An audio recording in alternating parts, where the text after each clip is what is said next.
안녕하세요. 책 읽어주는 책돌이입니다. 지금 읽어드릴 책은 지난번에 이어 24회째로 사마천의 사기입니다. 11. 진나라 문공. 일시적인 이익은 천추의 공업을 능가할 수 없다. 여희의 교활한 지략. 진나라는 원래 주나라 무왕의 아들을 시조로 한 나라였으며 주나라에 가장 가까이 위치하고 있던 대국이었다. 그러나 격렬한 내분 속에서 정변이 많이 일어났으며 결국 분가에 간 집안 출신이던 무공이 본가를 멸망시키고 새로운 왕이 되었다. 흥공은 그 무공의 아들이었다. 흥공은 즉위한 다음 왕의 권한을 이어가는 공신들을 철저히 배제하였으며 군대를 강화시키고 영토를 확장해 나갔다. 흥공 5년 진나라는 여용족을 토벌하게 되었는데 그때 흥공은 미모가 뛰어난 여의라는 여자를 손에 넣게 되었다. 그런데 그 여의라는 여자는 절세의 미인일 뿐 아니라 매우 총명하여 흥공의 사랑을 독차지하게 되었다. 이었고 여의는 사내 아이를 낳게 되었는데 그가 바로 해제이다. 흥공은 해제를 총애한 나머지 태자를 패할 마음을 먹었다. 그는 고곡은 우리 선조의 묘가 있는 곳이고 호흡은 진나라와 가까우며 구릅은 적과 가깝다. 만약 아들들을 보내 그곳을 지키게 하지 않는다면 난이 일어나지 않을까 우려스럽다 라고 말하면서 태자 신생은 고곡을 지키고 중인은 포업을 지키며 이호는 구릅을 각각 지키도록 하였다. 흥공과 여의의 아들 해제는 도성인 강에 머물렀다. 이로 인하여 진나라 사람들은 태자가 왕위에 오르지 못할 줄을 알게 되었다. 태자 신생의 어머니는 제나라 황공의 딸로서 이름은 제강이었는데 일찍 죽었다. 신생의 동모 누이동생은 진나라 목공의 부인이 되었다. 중이의 어머니는 적족 고시의 딸이었다. 이호의 어머니는 중이 어머니의 여동생이었다. 흥공에게는 8명의 아들이 있었는데 태자 신생과 공자 중이 이호가 현명하고 품행이 선량하였다. 그러나 여의를 얻고 난 후 흥공과 그의 세 아들은 소원해졌다. 그런데 여의는 영리한 여자였다. 그녀는 흥공에게 결코 자기 아들을 태자로 삼자고 하지 않았을 뿐 아니라 흥공이 신생 대신 자신의 아들 해제를 태자로 삼자고 말했을 때도 눈물을 흘리며 간청하는 것이었다. 당시도 아는 말씀이 옵니다. 태자 신생이 이 나라 후계자라는 것은 온 천하가 아는 사실이며 또한 그는 장군으로서도 많은 공적을 세워 백성들의 존경을 받고 있습니다. 저 같은 천한 여자를 위해 제 아들을 태자로 세우려고 한다면 차라리 스스로 목숨을 끊겠습니다. 흥공은 이 말에 감동하지 않을 수 없었다. 그로부터 2년이 지난 어느 날 여의가 신생에게 말했다. 어젯밤 꿈에 태자의 어머님께서 나타나셨어요. 어서 제사를 모시고 아버님께 제물을 올리세요. 당시 태자 신생의 어머니는 고인이 된 지 오래되었는데 그 무렵에는 꿈에 고인이 나타나면 그 자식이 제사를 지내고 그 제물을 생존해 계신 부모에게 올리는 풍습이 있었다. 그러한 예의 말에 태자는 아무 의심 없이 즉시 제사를 모시고 술과 음식을 아버지인 흥공에게 바쳤다. 때마침 흥공은 사냥을 나갔었는데 여의는 그 술에 음식에 독약을 타 넣었다. 이튿날 사냥에서 돌아온 흥공이 태자가 올린 음식을 막 입에 들이는 순간 한번 시험해 보시고 들으시는 것이 어떨까요? 라고 여의가 말했다. 이에 흥공이 술병을 땅에 붓자 땅이 갑자기 부풀어 올랐고 음식을 개에게 먹이자 개가 금방 죽어버렸다. 그러자 여의가 큰 소리로 울음을 터뜨렸다. 아니 아버지가 사시면 얼마나 더 사신다고 뭐가 그렇게 급해 이런 짓을 합니까? 장차 어찌해야 하나요? 한참을 통과하던 여의가 울음을 그치더니 정색하며 말했다.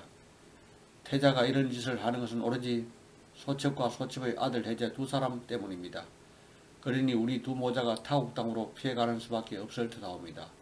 그렇지 않으면 더 이상 수모를 겪지 않도록 스스로 죽게 해주십시오. 그것이 태자 신생의 손에 죽는 것보다 100번 낫습니다. 대왕께서 전에 태자를 바꾸시겠다고 말씀하실 때 소첩이 그렇게 하시지 말라고 한 적이 있었는데 지금 생각해보니 소첩이 어리석었습니다. 흥공은 격분하여 태자 신생을 잡아들이라고 임명했다.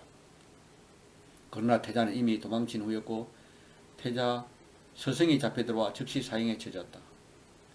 한편 몸을 피한 태자 신생에게 어떤 사람이 단식하며 말했다. 그 독약 사건은 여의가 꾸며낸 일 아닙니까? 왜 변명을 안 하시는 겁니까? 그러자 신생이 심통한 표정으로 대답했다. 아버님께서는 이미 기력이 없고 쇠약하셔서 더욱이 여의가 없으면 잠도 편히 주무시지 못하고 식사조차 제대로 하시지 못하실 정도라고. 내가 사실을 말씀드려 아버님께서 여의에게 배신감을 느끼신다면 그 충격이 얼마나 크겠소. 한편 태자에게 다른 나라로 망명을 권유한 사람도 있었다. 그러나 태자는 체념한 듯이 말했다. 그럴 수는 없소. 설사 다른 나라로 간다고 해도 이런 누명을 뒤집어 쓰고서 어떻게 살 수 있겠소. 내가 할 수 있는 길이란 스스로 죽는 수밖에 없소. 이렇게 말하고 태자는 곧 스스로 목숨을 끊었다. 이때 중이와 이호가 흥공을 아련하였다. 어떤 사람이 여의에게 말하였다. 두 공자는 여의께서 참언을 하셔서 태자를 죽게 한 사실을 원망하고 있사옵니다. 이에 여의는 두려워하여 흥공에게 두 사람의 잘못을 말했다. 신생이 제사 고기에 독약을 넣을 때 이 두 공자들이 이 사실을 알았사옵니다.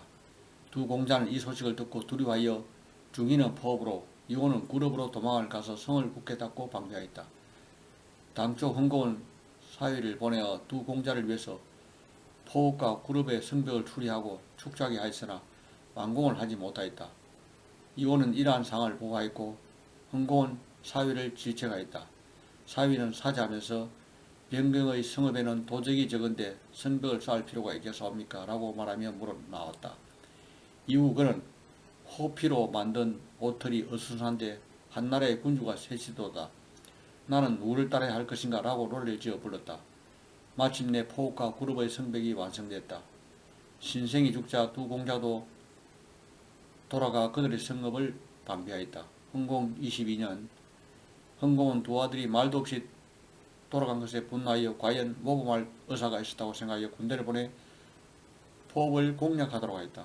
포업의 판관 이제가 중이에게 빨리 목숨을 끊으라고 권하였다. 중이는 담을 넘어 달아났고 이제는 뒤를 쫓아가서 그의 옷소매를 베었다. 중이는 정나라로 도망쳤다. 이때 중이의 나이는 이미 43살이었다. 흥공은 또 사람을 보내 구럽을 지도록 하였으나 구럽은 견실하게 방하여 깨트릴 수 없었다. 이듬해 흥공은 대규모 군사를 보내 이호를 공격하니 이호도 견디지 못하고 마침내 양나라로 피신하게 되었다. 2년 후 여의는 그녀의 둘째 아들 도자를 낳았다. 충신은 죽고 이호는 왕위에 오르다. 흥공 26년 여름에 흥공의 병이 위독해졌다. 흥공은 척근인 순식을 불러 당부하였다. 내 뒤를 해제가 계승할 것인데 아직 나이가 어리기 때문에 대신들이 잘 따르지 않을 것이며 또 반란이 일어날 수도 있다. 그들은 해제를 받들고 정사를 잘 보존할 자신이 있는가? 그러하옵니다. 어떻게 그것을 증명하겠는가? 이에 순식이 비장한 어투로 말하였다. 남자는 일구이언을 하지 않는 법입니다. 그것이 바로 증거입니다. 그리하여 흥공은 순식에게 해제를 부탁했고 순식은 재상으로 임명됐다. 드디어 9월에 흥공이 죽었다. 그러자 대부 이것과 비정 두 사람은 반란을 일으켜 흥공의 장례식이 열릴 때 해제를 죽였다. 이때 순식은 자결하려 했으나 곁에서 해제의 동생 도자를 왕으로 세우고 돌바지 한다는 제안을 하자 마음을 바꿔 도자를 왕으로 즉위시키기로 했다. 하지만 이번에도 이극이 군사를 이끌고 궁전에 침입해 도자를 살해해버렸다. 그러자 순식도 어쩔 수 없이 자결하고 말했다. 해자와 도자를 살해한 이극은 즉시 중리를 맞아 왕으로 삼고자 했다.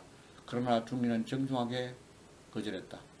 나는 아버님의 명령을 거역하고 도망쳐 아버님의 장례식에도 가보지 못한 불충하며 불효한 자 사람이니 지금 와서 되돌아갈 수는 없소.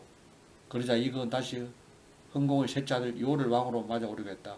이에 이호는 진목공에게 사신을 보내 자기가 왕이 되면 하서의 땅을 바치겠다고 약속하며 협조를 청했고 이극에게도 편지를 보내 큰 배설을 약속했다.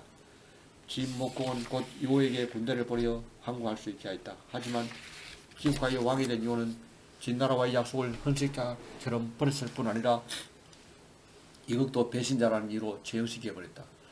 그로부터 4년이 지나 커다란 가뭄이 들어 전국에 식량난이 불어닥쳤다. 이때 진나라 대신들은 진나라가 전에 약속을 지키지 않았던 사실을 들어 이 기회에 토벌하자고 주장했다. 그러나 진나라 목공은 그 왕이 나쁜 것이지 백성이야 무슨 죄가 있는가 하면서 오히려 많은 식량을 보내두었다. 결국 이호는 겨우 목숨은 건졌지만 태자를 인질로 맡겨야만 했다. 이호는 가까스로 목숨을 연명해 가면서도 한편으로는 형 중리가 있기 때문에 자신의 위치가 항상 불안하다고 생각하여 자객을 보내 중리를 죽이도록 했다.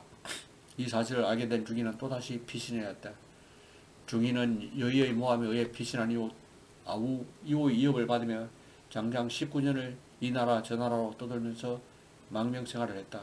그러나 결국 인망을 얻어 나이 62세의 왕이 될 수 있었고 나아가 천하를 뒤흔드는 패자가 되었다.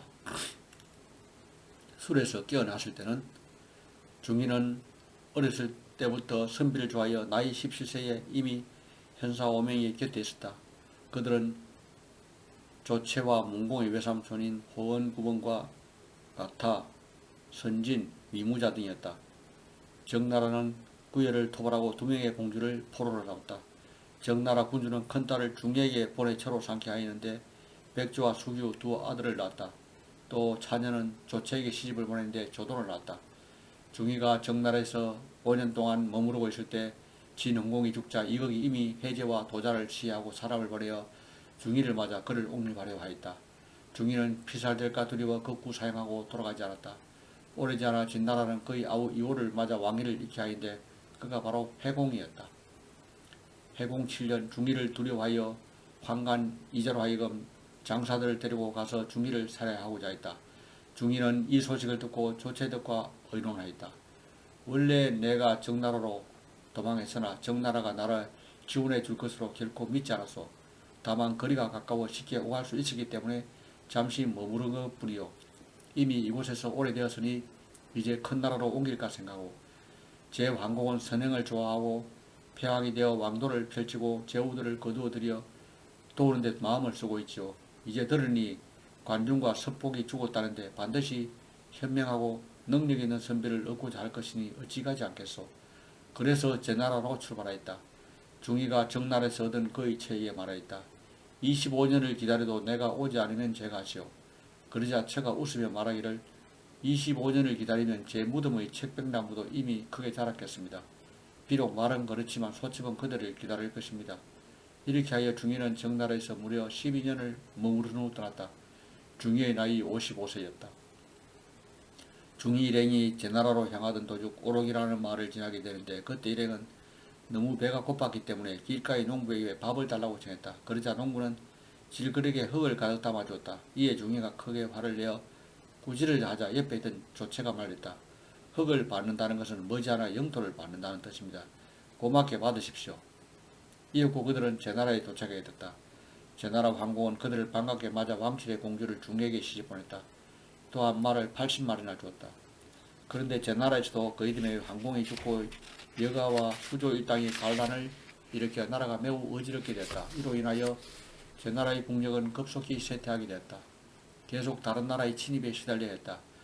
중이는 그러한 가운데서도 5년간은 편안하게 보냈다. 그는 제나라에서 맞아들인 부인을 끔찍이 살아가여 이제 제나라를 떠날 생각을 아예 하지 않고 있다. 중이가 그래도 떠날 생각을 하지 않자 그녀는 조채등과 짜고 중이를 잔뜩 술에 취하게 한 다음 술에 태워 떠나보내겠다. 중이가 술에 깨어났을 때는 이미 제나라 국경을 넘어서고 있다. 중이가 노발대발하며 호원을 창으로 찔러 죽이려 했다. 나를 죽이고 뜻을 이룰 수 있었으면 어서 죽이시오. 이에 중이가 소리쳤다. 내 실패한다면 숙부의 살을 뜯어먹겠소. 그러자 호원이 웃으며 대답했다. 하지만 나의 고기는 비린내가 날 테니 먹을 수는 없을 것이오. 그 뒤 중이는 또다시 송나라로 가게 되었다. 이것으로 책 읽기를 마치겠습니다.